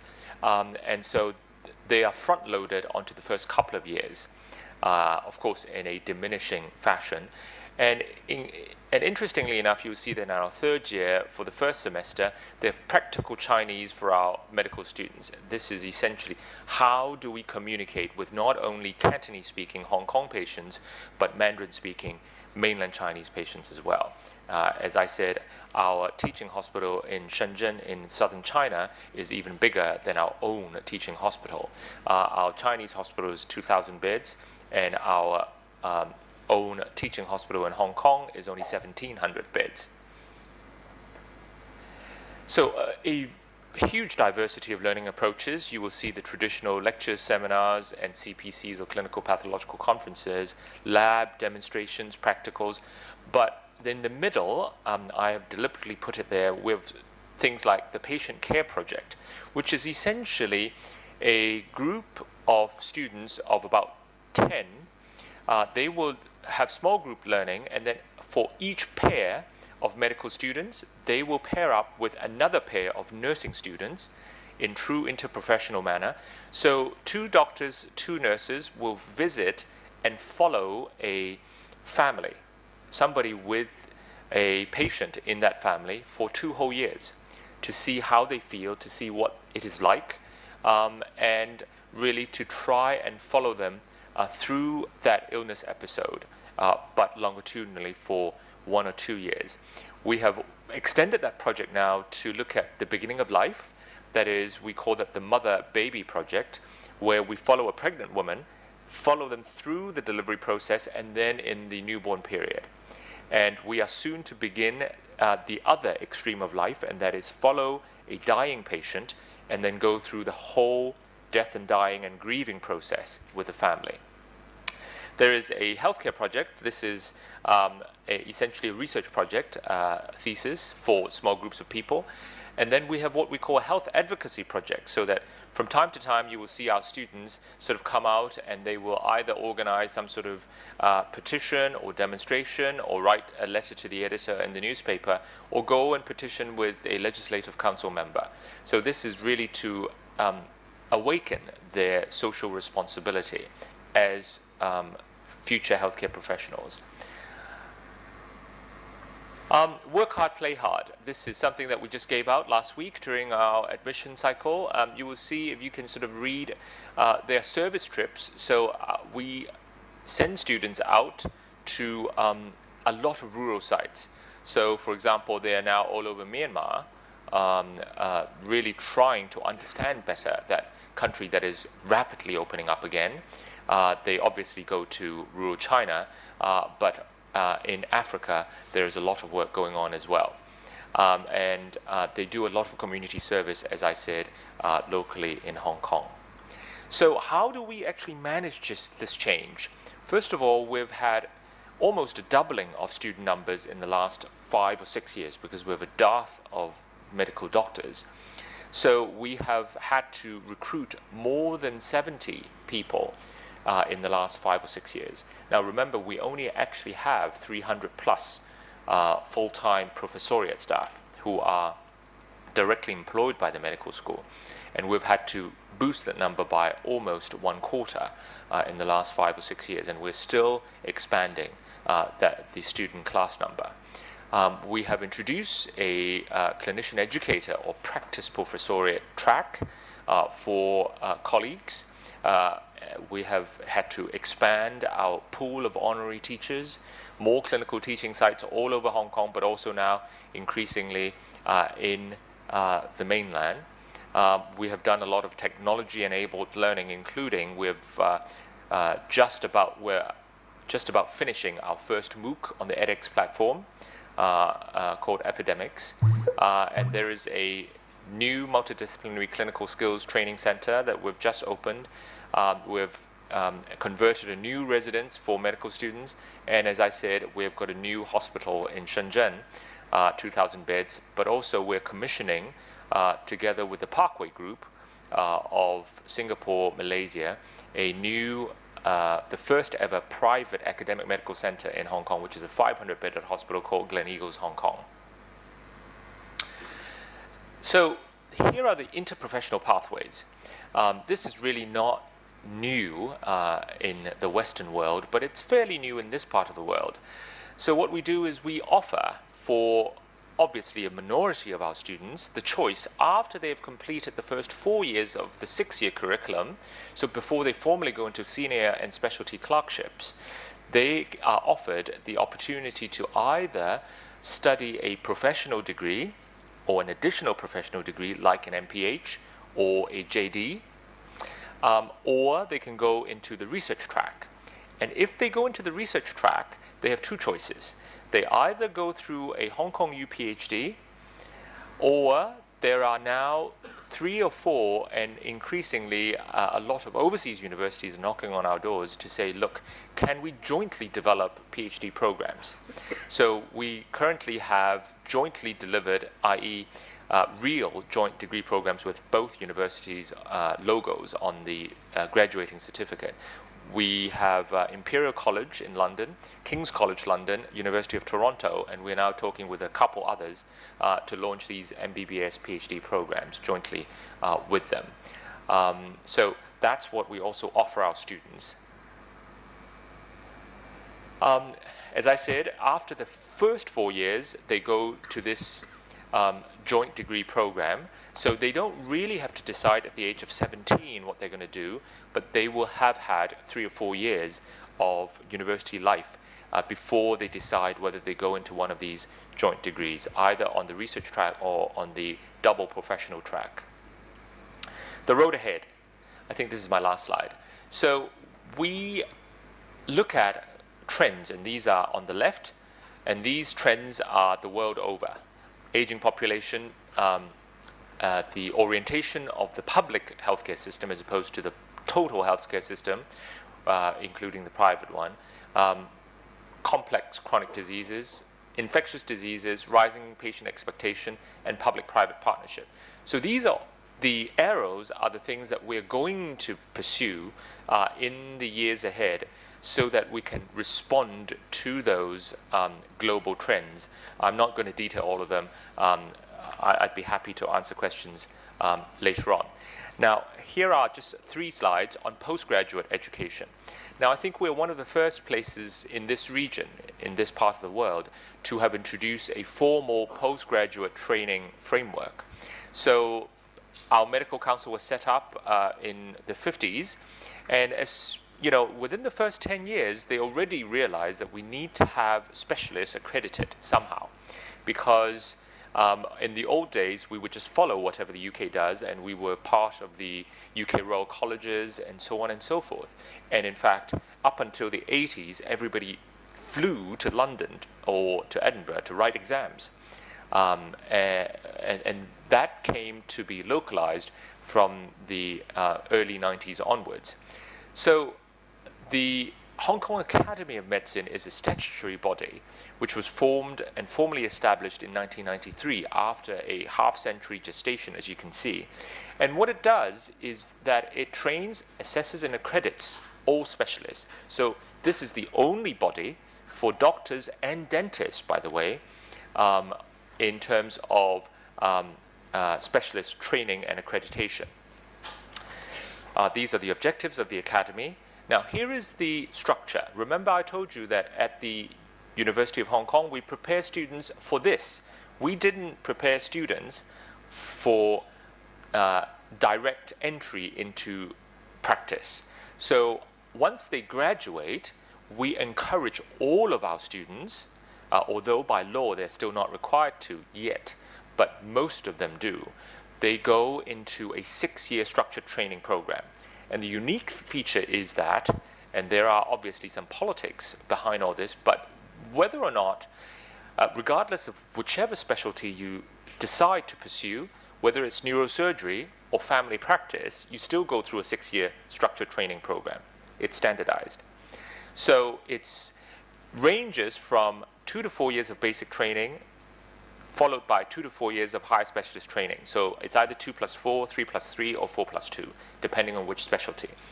In the middle, you have to write an intermediate exam. And this exam is university conjoined either with a UK or an Australian Royal College.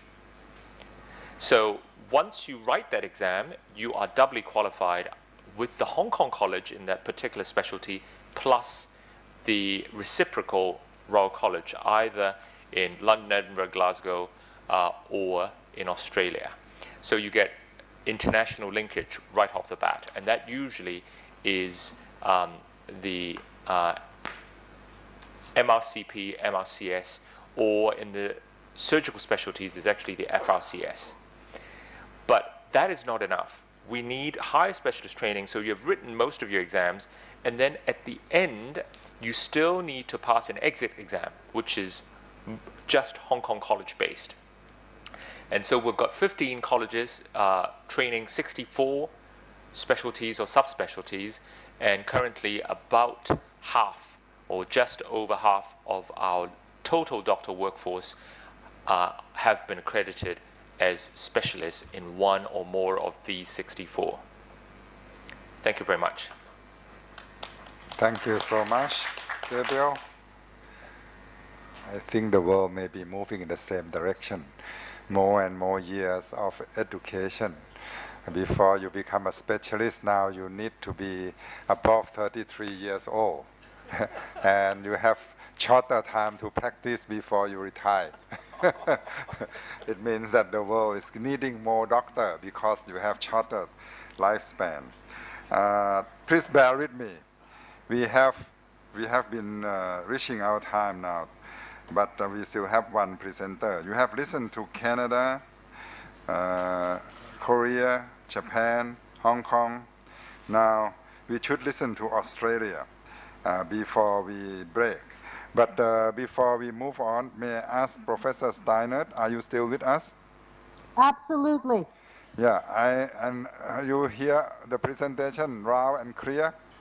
Yes, very much, and I have enjoyed them very much. So I will stay on for a while. Okay, after Professor Tarun Sen Gupta presentation, and before you leave, and before we break for coffee break, I would like to ask you for a brief comment and let you go for your good sleep tonight. Okay, would that be fair with you? That's fine. Okay. Now I have Professor Tarun Sen Gupta from Australia. Yes, thank you very much, and thank you for the warm welcome to Thailand, and hi to Yvonne, whose slides I'm going to quote in a moment.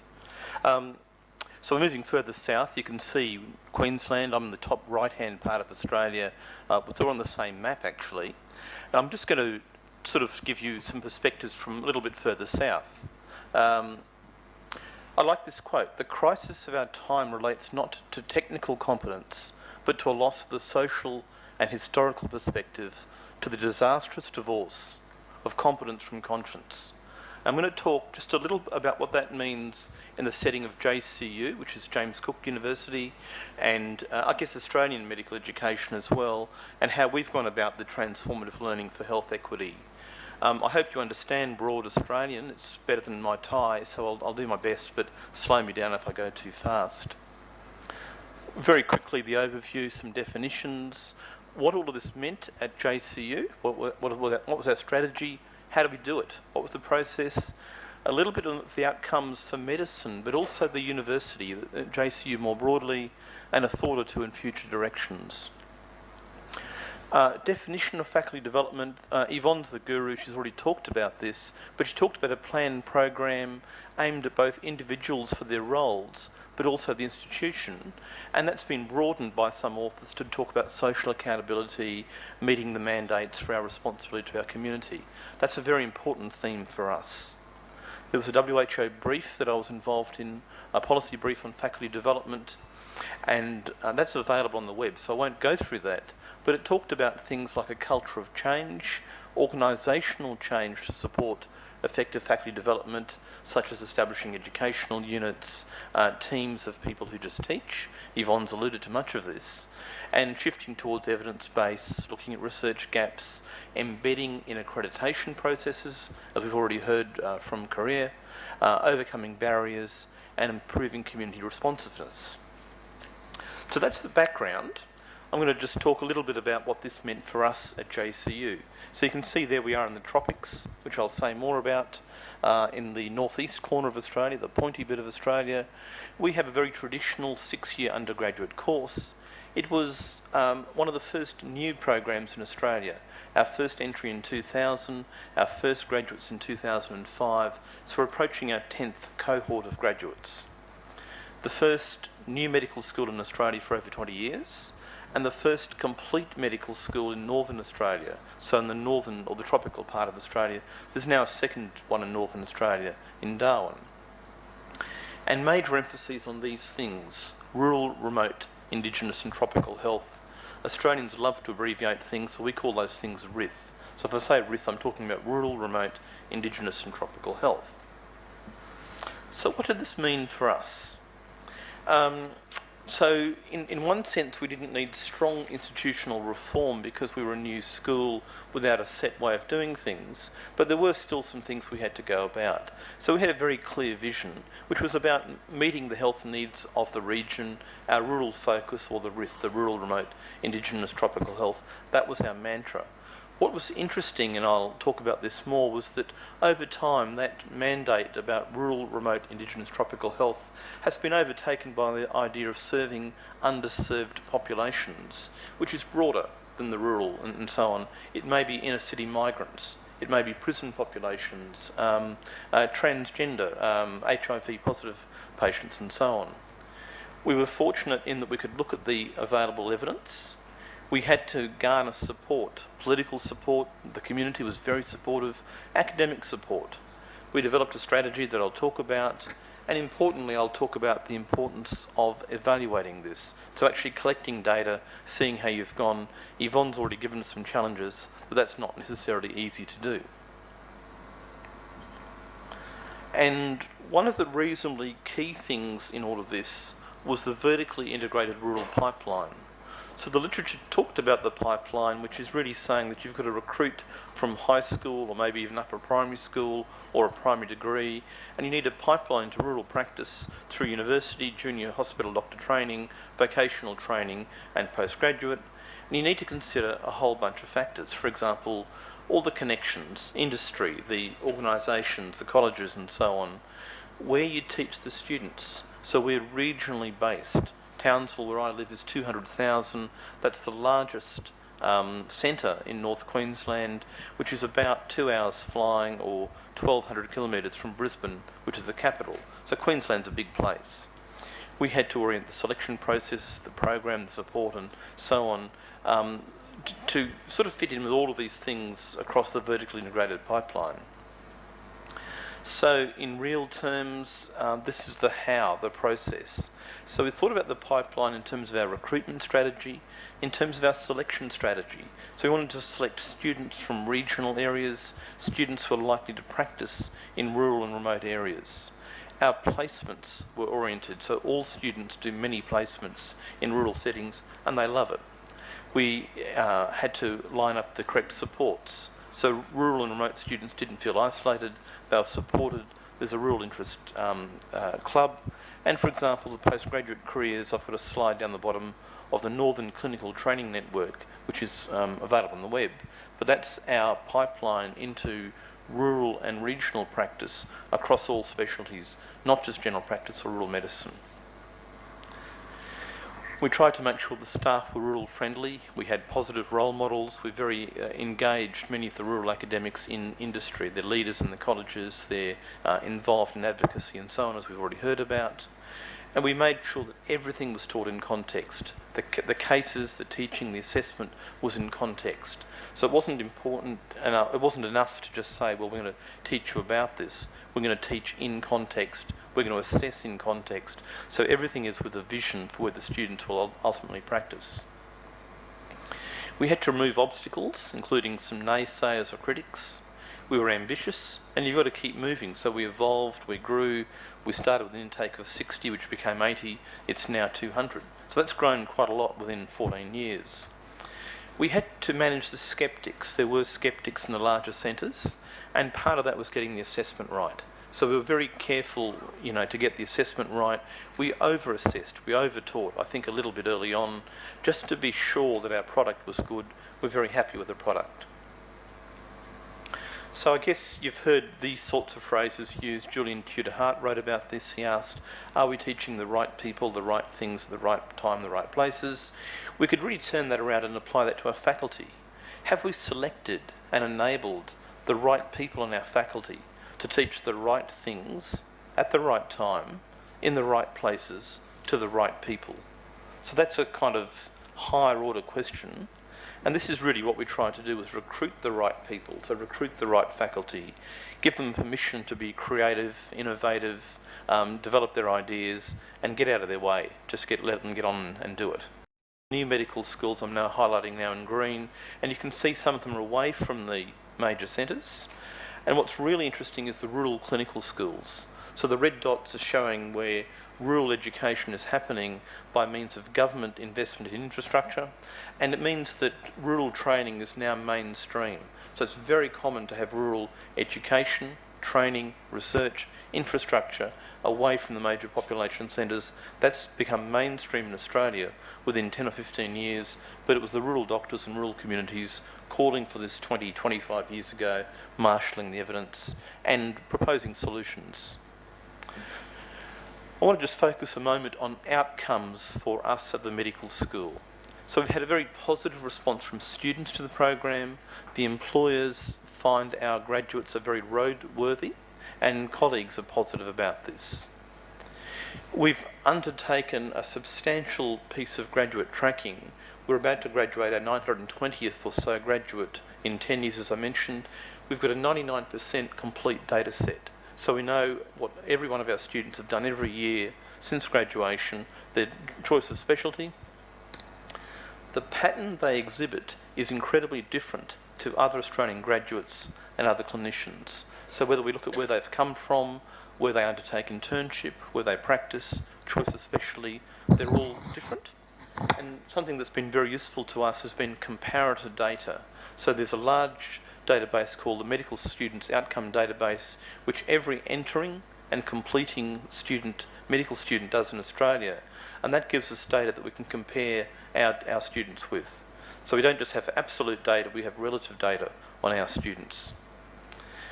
We can, for example, just put up a map of where 766 students have completed internship, and the pattern is, as we expect, in tropical Australia, and the size of the dot is the number of intern places.